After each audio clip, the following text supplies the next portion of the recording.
খবর 24 সাথে আপনাকে স্বাগত। নতুন নতুন খবর জানার জন্য আমাদের চ্যানেলে চোখ রাখুন। উচ্চশিক্ষার জন্য 10 লক্ষ টাকা পর্যন্ত ঋণ দেওয়ার কথা বাজেটে ঘোষণা করলেন কেন্দ্রীয় অর্থমন্ত্রী নির্মলা সীতারমণ। এবার থেকে প্রতি বছর 1 লক্ষ ছাত্রছাত্রীকে শিক্ষাক্ষেত্রে ঋণ দেওয়া হবে। শিক্ষা ঋণের সুদ 3% ছাড় দেবে কেন্দ্রীয় সরকার। পাশাপাশি বিভিন্ন ক্ষেত্রে চাকরিতে আগামী 5 বছরে 1 কোটি যুবক যুবতী ইন্টার্নশিপের সুযোগ পাবেন। 500 কোম্পানিতে ইন্টার্নশিপের সুযোগ থাকবে। ইন্টার্নশিপে মাসে 5000 টাকা করে পাবেন যুবক যুবতীরা।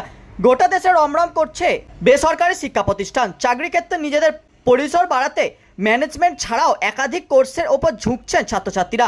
স্কুল জীবন শেষ করার পর ইঞ্জিনিয়ারিং ছাড়াও প্রযুক্তিগত শিক্ষার ওপরেই বেশি নজর দিচ্ছেন বর্তমান যুব সমাজ।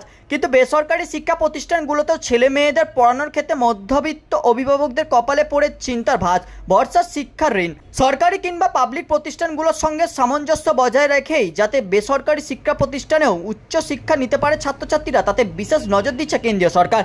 বাজেটে তার প্রভাব পড়েছে।